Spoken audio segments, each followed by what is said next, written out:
création de livres de recettes.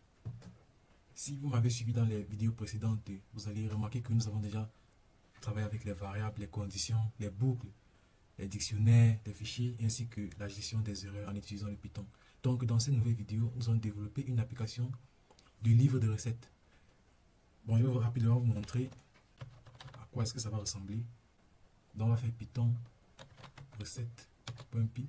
Donc ici on a un menu qui nous dit menu de recettes, on a ajouté une recette, on va voir toutes les recettes, mettre à jour une recette, supprimer une recette, rechercher une recette soit par ingrédient ou par cuisine, et on peut aussi quitter.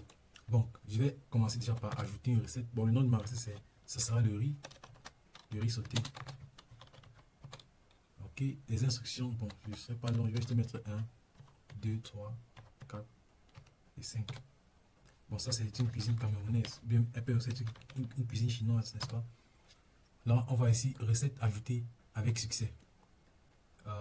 Bon, on va essayer de voir la recette en utilisant l'option 2. Donc on a ici 2.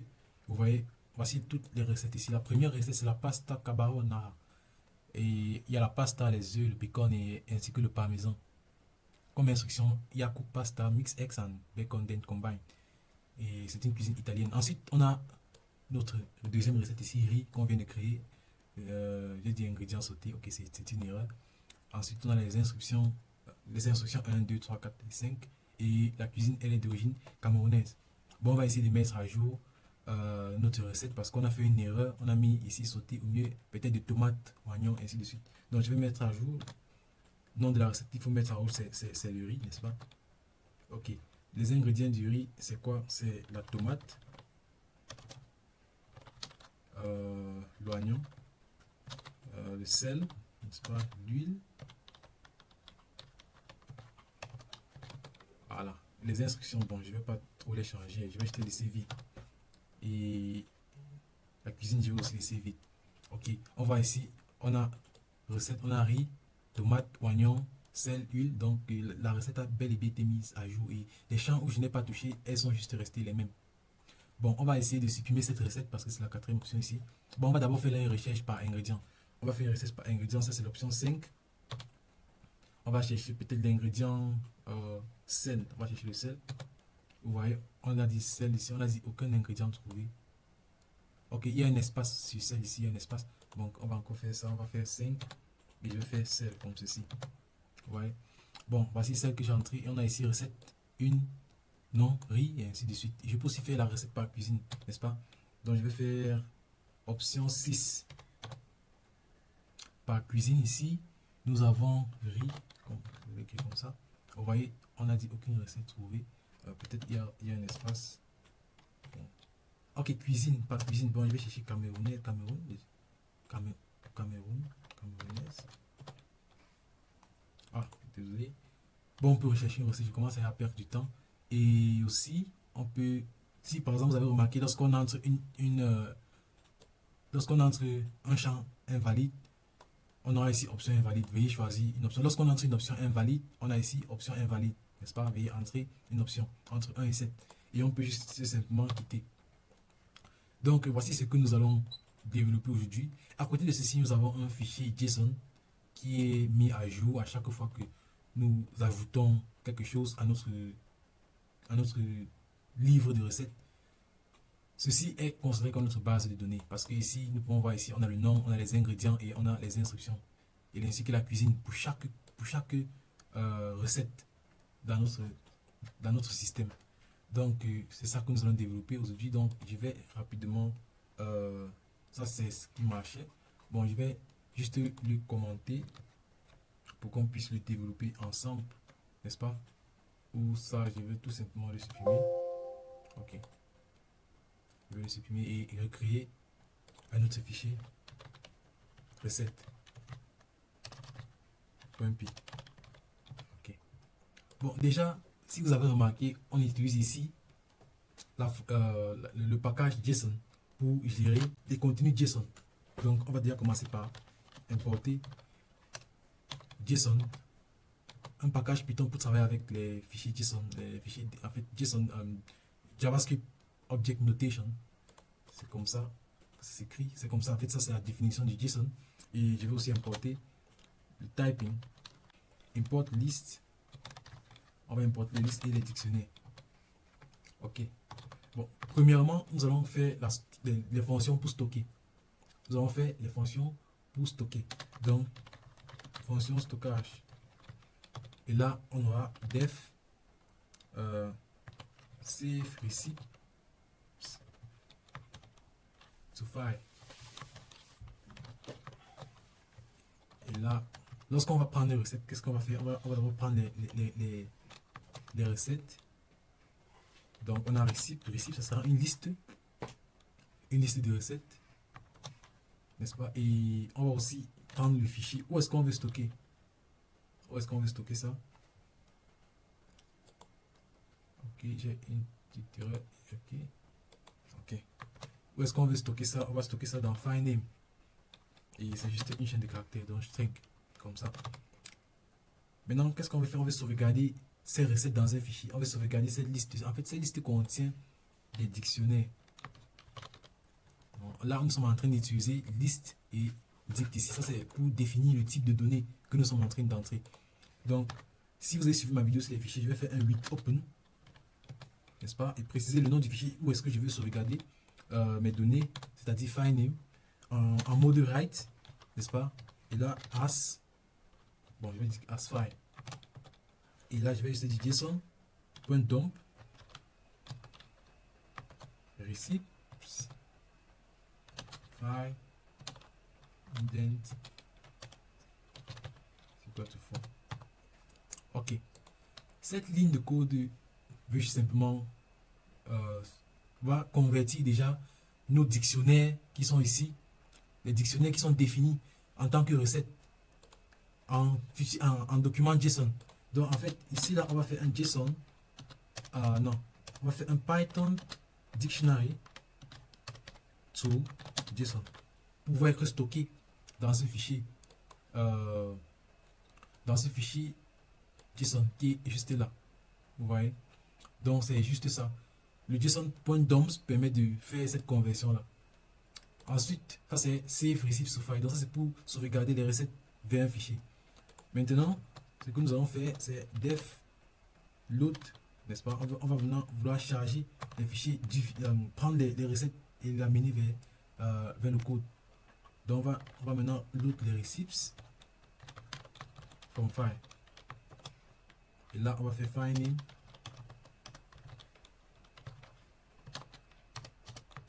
C'est un string.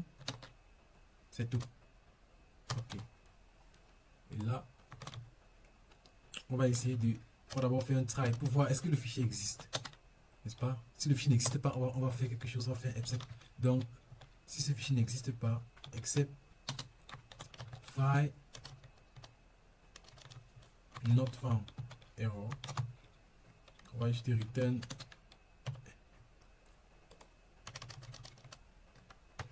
une liste vide. Donc on va return juste une liste vide. Dans le cas contraire, si le fichier existe, on va faire open et file name en mode lecture. File. Ok. Et là on va dire return. Mais non, cette fois-ci on veut convertir des JSON en Python Dictionary cette fois-ci. Donc on est en train de rentrer. Donc lorsqu'on veut sauvegarder, on utilise le dump. Vous voyez, on utilise le dump pour convertir des dictionnaires Python en JSON. Mais maintenant, lorsque nous sommes en train de vouloir utiliser les recettes qui sont stockées dans le fichier JSON, on va juste utiliser la fonction, je vais l'écrire ici, la fonction JSON.load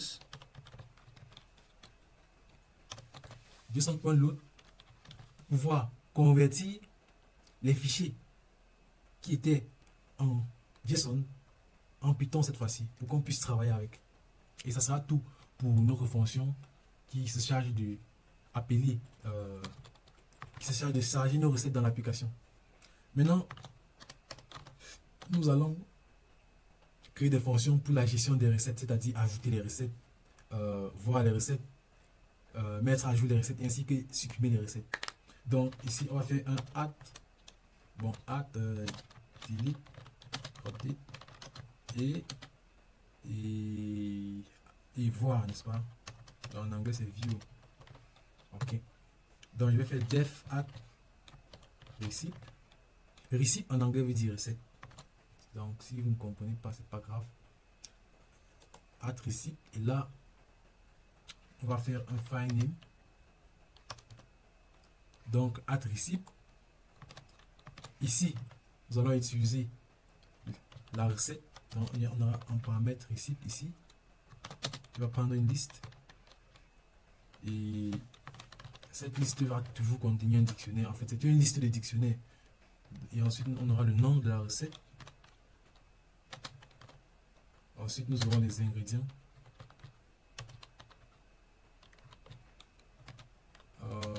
Ça, c'est une liste. N'est-ce pas? C'est une liste de strings. Ensuite, nous aurons les instructions.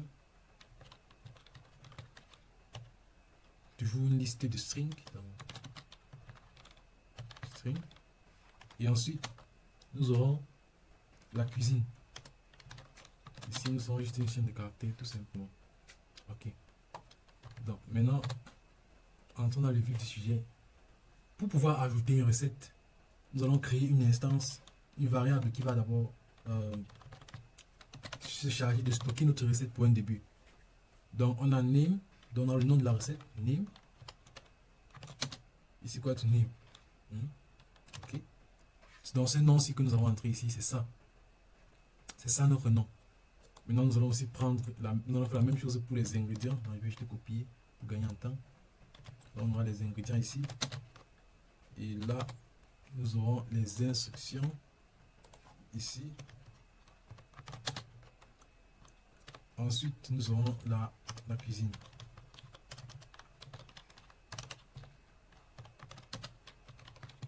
Ok. Ensuite, nous aurons la cuisine. Maintenant, ce que nous allons faire, c'est ajouter cette recette que nous avons créée ici en tant qu'un dictionnaire à notre liste de recettes qui est receipts. Donc, on va juste venir ici faire un receipts. Point append new receipts. New receipts, bon, avec un seul S parce que c'est une seule recette. Et là, on va juste renvoyer maintenant toutes ces recettes-ci. Donc, receipts comme ceci. Donc, ça, c'est la fonction pour ajouter une recette. Maintenant, nous allons définir la fonction pour voir une recette. Donc, on va faire un def view receipts.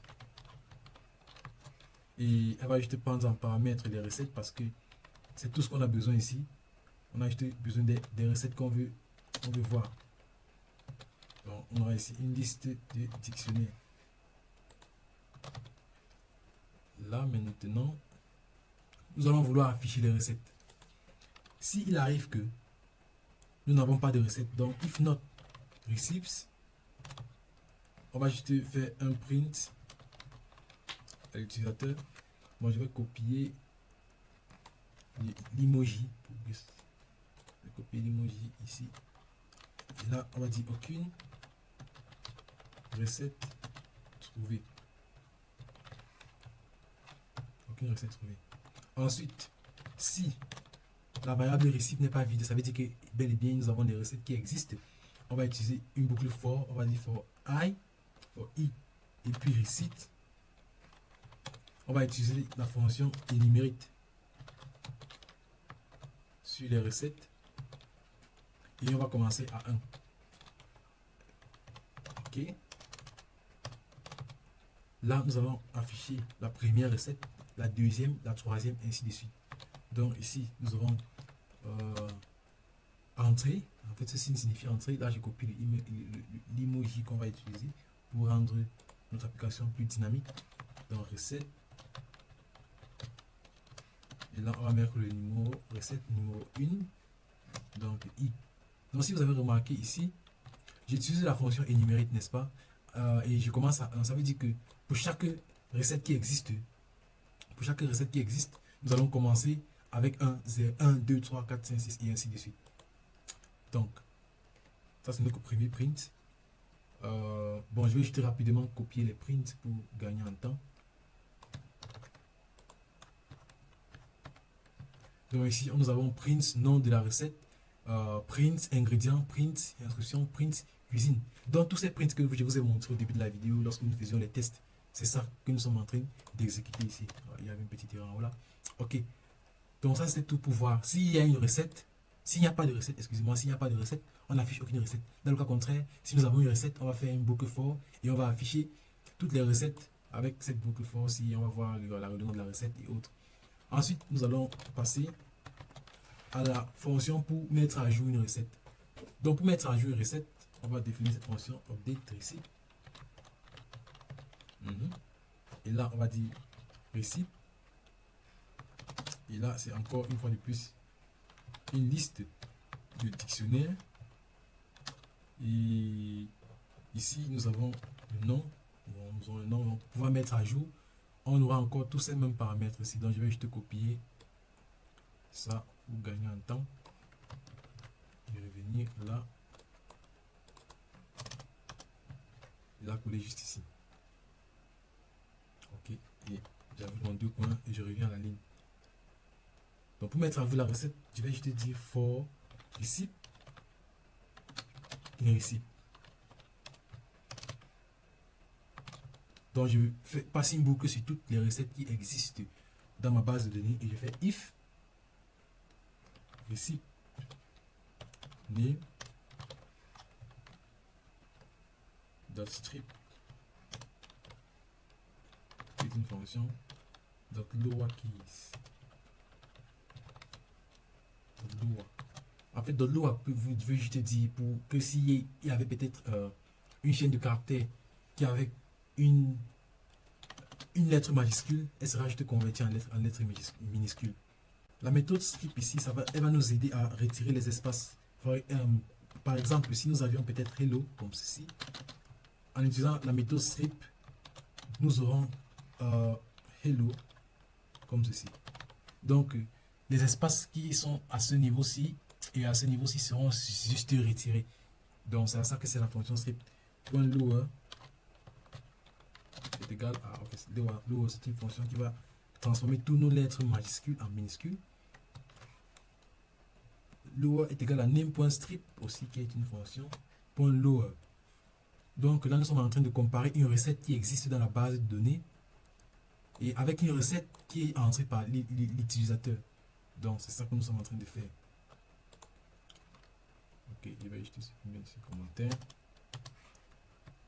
Quand nous avons une erreur. Ok, if receipt name. Ok, if receipt name.strip.lower est égal à. Ok, il y a le point virgule, les deux points que nous n'avons pas ajouté. Ensuite, on a if new ingredient. Donc, s'il arrive que l'utilisateur a ajouté un ingrédient, on va juste mettre à jour la recette. Donc, mettre à jour l'ingrédient. Donc, je vais juste copier ça ici et le mettre là. Est égal à le new ingredient. Ok, donc le new ingredient, c'est ce qui est passé ici. Donc même ici, on aura aussi new instruction. Parce que là, nous sommes en train de faire une mise à jour. Désolé pour la confusion. Et on aura aussi new cuisine. Ok. Bon, on va refléter ça pour les autres champs. Donc ici, nous aurons la même chose, mais juste qu'à la place d'ingrédients, nous aurons instruction. Donc, juste new instruction comme ceci. Et on va répéter encore cette même chose pour la cuisine. Donc je vais copier ça. Je vais copier ici. Dans new ingredient, if new instruction.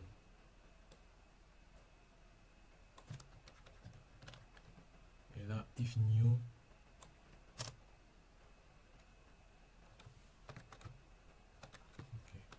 if new cuisine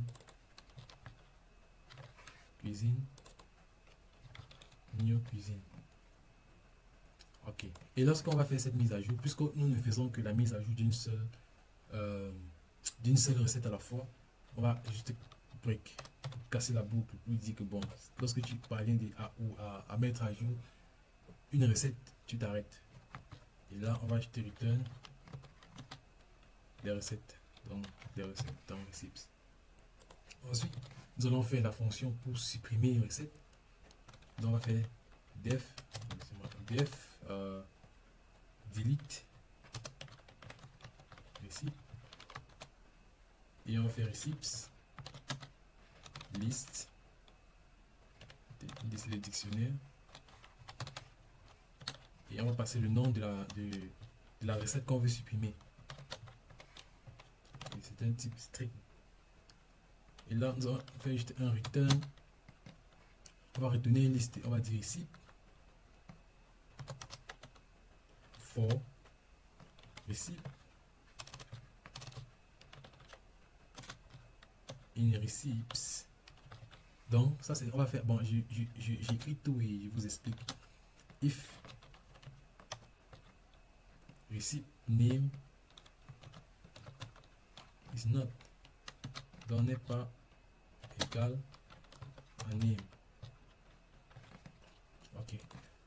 Donc, pour vous expliquer rapidement le but de cette fonction delete receipts, c'est très simple. Elle va juste vérifier si le nom de la recette qui est passée en boucle est la même avec le nom de la recette qu'on veut supprimer. Si ce n'est pas la même, elle sera juste sauvegardée. Par contre, si c'est la même, elle ne sera pas sauvegardée. N'est-ce pas? C'est juste voici le concept. Donc, c'est comme ça que notre boucle delete fonctionne. On peut aussi utiliser la fonction delete pour supprimer un élément et ainsi de suite, mais notre code est beaucoup plus efficace, juste comme ça. Donc ensuite, nous passons aux fonctions de recherche. Donc on va déjà commencer par rechercher par ingrédients et on va utiliser le même concept, les return, et on va passer une liste d'éléments sur lesquels on va rapidement rechercher. Donc on va faire def search by ingredient. Et là, on a les recettes, receipts, de type dictionnaire, de type liste dictionnaire. Donc les listes d'abord, et les listes contiennent les dictionnaires. Et ensuite, on aura l'ingrédient. L'ingrédient passé en paramètre. L'ingrédient sur lequel on veut faire la recherche. Bon, je vais juste copier parce qu'elle est un peu longue et je vais vous expliquer comment est-ce qu'elle fonctionne. Ok. Donc ici, on a une autre fonction. Ok. J'ai oublié de fermer la dernière parenthèse. Ok. Ok, pour vous expliquer rapidement le search by ingredient qui prend en paramètre toutes les recettes et aussi l'ingrédient qu'on recherche ici, bien la liste d'ingrédients. C'est aussi possible de rechercher sur la liste des ingrédients. Donc nous avons ici déjà, je vais commencer à vous expliquer cette ligne aussi. Bon, je rentre un peu pour qu'on puisse tout voir. Bon, tu vas encore. Ok, ici, c'est très simple. Le concept ici, on va commencer par ici, on va dire for receipt. Donc pour une recette dans toutes ces recettes-ci, n'est-ce pas? Si le ingrédient.low, c'est-à-dire on va faire en sorte que le nom de l'ingrédient soit, toutes les lettres sont en minuscules.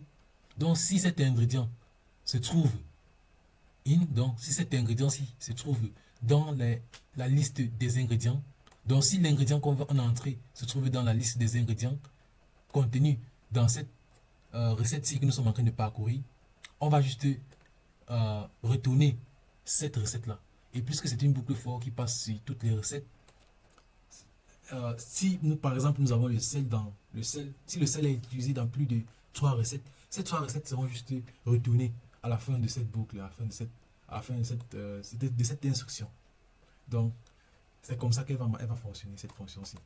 Et on va appliquer un concept similaire pour faire une recherche sur les recettes par cuisine. Donc ici, vous allez encore voir, on va prendre ici la recette, toutes les recettes, je vais dire, et ici on va aussi prendre toutes les cuisines.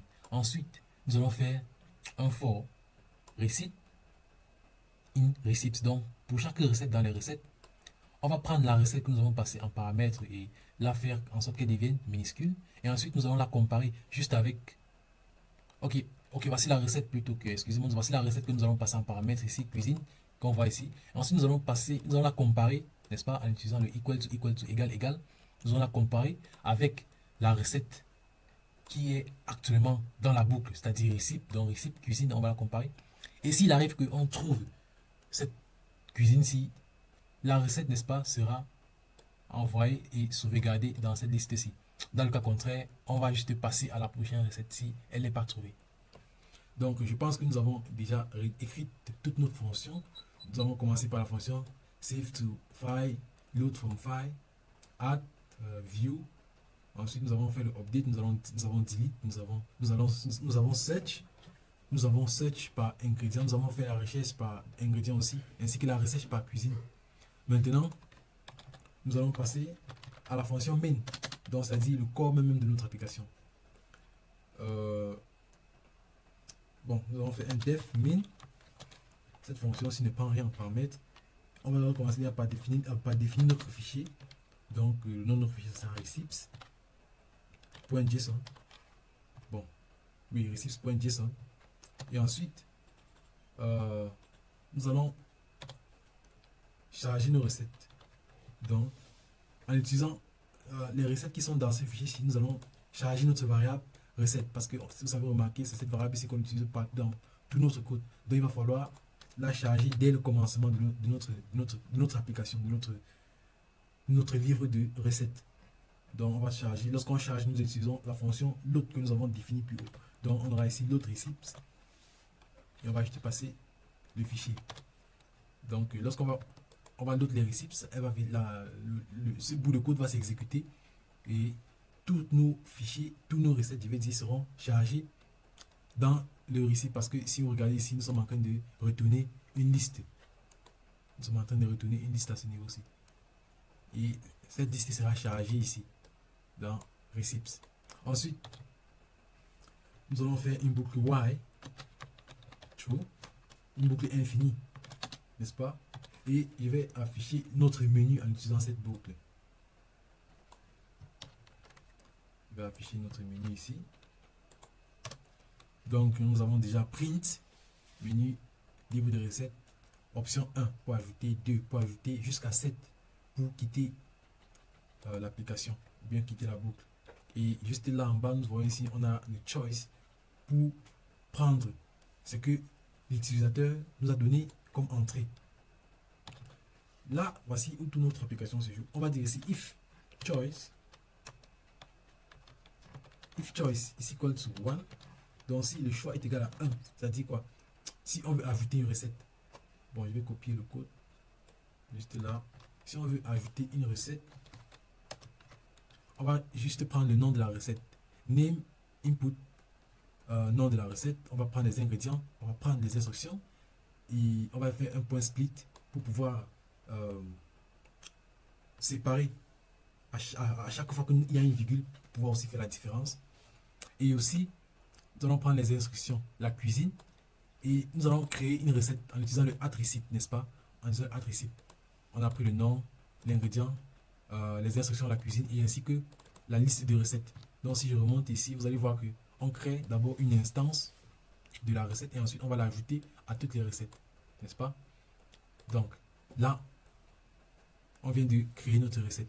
Maintenant, s'il arrive que notre utilisateur prend plutôt le choix 2, lorsque c'est 2, nous allons juste voir les recettes, n'est-ce pas? Donc, on va juste taper la fonction ici, view receipts, et passer les recettes en paramètres. Ensuite, ok, là, on va faire else if. Ensuite, s'il arrive que l'utilisateur prend l'option 3, donc else if choice is equal to 3, donc est égal à 3, qu'est-ce qu'on va faire? On va mettre à jour notre recette. Donc le code il est un peu long, je vais juste le copier et il n'y a pas grand chose à expliquer parce que c'est juste des inputs basiques que nous connaissons déjà. Et on va, là vous voyez ici là qu'on prend encore déjà en entrée le nom, les ingrédients, les nouveaux ingrédients parce que ça, nous sommes en train de faire une mise à jour. On prend la cuisine, on prend les recettes et là on passe ça en paramètre à update receipt la fonction update ici que nous avons écrite ici en haut, qui va se charger de mettre à jour nos recettes. Si vous avez remarqué ici en bas, en bas, je fais un new ingredient.split. Donc, je sépare déjà chaque ingrédient avec la virgule. Ensuite, je fais if ingredient. Est-ce que l'utilisateur a entré de nouveaux ingrédients? Si l'utilisateur n'a pas entré d'ingrédients, on va juste faire un non. Donc, on ne va pas toucher, on ne va pas mettre à jour ces ingrédients-là. Et on va faire la même chose pour les instructions et la même chose aussi pour les cuisines. Ensuite, on va sauvegarder, n'est-ce pas? À chaque fois que, par exemple, à chaque fois qu'on ajoute, ou bien qu'on supprime, ou bien que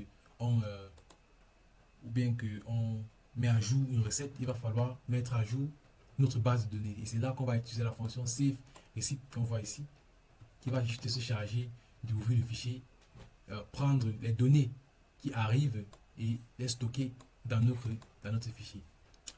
Donc, ça c'était pour la mise à jour. Maintenant, s'il arrivait que else if, le choix était le 4, lorsqu'on dit le 4 va nous servir de recherche, supprimer un élément plutôt. Donc, on va ajouter supprimer un élément, donc je copie le code. Donc, on va supprimer un élément. Donc, on va prendre le nom de l'élément que nous voulons supprimer ici. Donc, la fonction delete ici est mal écrite. Ok, il y a S. On va dire une seule recette à la fois. Donc, si on prend le 4, on aura le nom de la recette à supprimer. Ensuite, recette, delete receipt. On va prendre le nom de la recette. On va prendre le nom de la recette et toutes les recettes qui sont actuellement dans la base de données. Et après que cette fonction soit exécutée, nous allons juste sauvegarder encore la mise à jour des recettes. Donc, si je viens dans delete receipt, donc on a exécuté notre fonction. Je pense que je l'ai déjà expliqué. Et là, on va mettre à jour et on va juste afficher recette supprimée avec succès. Et dans les autres cas, je vais juste copier toutes les autres fonctions. Au cas où l'utilisateur entre 5, 6, 7 ou autre, voici ce qu'on va faire. S'il entre 5, on va rechercher un ingrédient et le nom de l'ingrédient qui nous sera donné, c'est ça qu'on va utiliser pour rechercher surtout les recettes qui existent dans notre base de données. Par contre, s'il nous donne plutôt la cuisine en utilisant le choix du 6, on va juste rechercher la cuisine aussi sur toutes les recettes. Et s'il nous donne le 7, on va break, n'est-ce pas? On va casser la boucle. Et lorsqu'on casse la boucle, on arrête le jeu, on met fin au jeu. Et s'il arrivait qu'il nous donne une autre option, peut-être un 8, 9 ou 10, ces options qui n'existent pas, on va juste dire ici, option invalide, veuillez choisir entre 1 et 7. Et lorsqu'on arrive ici, qu'est-ce qui se passe? On rentre encore juste là au début de la boucle. On va dire ici, print, menu du boucle, menu du livre, et on va lui donner la possibilité de pouvoir rechoisir. Alors, nous allons tester si notre code fonctionne. Je vais déjà changer le nom de ma base de données ici. Donc, je vais mettre recette. Je vais mettre ici, non, je vais juste appeler ça data.json. Donc, je vais relancer le programme. Ok, je n'ai pas lancé le programme. Pour lancer un programme en Python, on va faire if, n'est-ce pas? If name is equal to main, n'est-ce pas? Comme ceci. Oh, il y a les deux. If name is equal to name, main. On va lancer la fonction main. Ok. Donc, je nettoie et là, je lance. Ok, menu du livre recette ajouter, tout est là et je vais ajouter une recette. Ok, il faut prendre ici en compte que la variable filename contient data.json et je n'ai pas encore créé de data.json ici. Donc voyons comment notre code va se comporter. Bon, le nom de ma recette, ça sera la pizza. Les ingrédients, la tomate, l'huile. Ok, les instructions, ok, chauffer de l'eau. Je sais pas comment on fait de la pizza. Hein. Ok, et je pense que la pizza, encore une fois, c'est une cuisine italienne. Ok, et oui, vous avez remarqué, le fichier data.json a juste été créé. Donc ce fichier a été créé et notre recette a été ajoutée avec succès. Nous pouvons la vérifier ici. Donc on voit ici, on a le nom de la recette, name pizza, on a la tomate, on a l'huile, on a les instructions ici, chauffer de l'eau, cuisine italienne, et ainsi de suite. Donc c'est super. Et vous voyez ici on a instruction, donc c'est une erreur. Ça c'est une erreur, il va falloir qu'on la corrige dans notre code. Donc je vais juste copier ça et venir ici, faire une recherche. Et voici où nous avons cette erreur là. Donc partout où nous avons instruction comme ça, on va ajouter le U ici, instruction, et on va changer partout. Ok, je pense qu'on a arrangé ça. Ensuite, qu'est-ce qu'on va vouloir faire? Bon, je vais juste arrêter et relancer l'application. Bon, je vais tirer ça vers le haut pour qu'on puisse bien voir. Ok, on va essayer de mettre à jour notre recette. Ok, nous avons une erreur. Récip, print, récip, instruction. Ok, je vais juste supprimer encore aussi notre fichier. Bon, avant de le supprimer, je vais devoir copier. Bon, je vais devoir changer aussi ça. Et en fait, voici le problème ici. Voici ça le problème. Ok. Et là, je vais nettoyer et relancer le code. Ok. Je voulais mettre à jour une recette. Ok, j'ai tapé l'option 2. Ok, le 2 c'était pour voir les recettes. Pour voir les recettes. Et là, on m'affiche la recette pizza que j'ai créée. Maintenant, je veux mettre à jour une recette en utilisant l'option 3. Et il s'agit de pizza. Ok, les nouveaux ingrédients, je ne veux pas changer. Ok, les ingrédients d'accord. Je vais mettre tomate, mayonnaise. Mayonnaise, ok.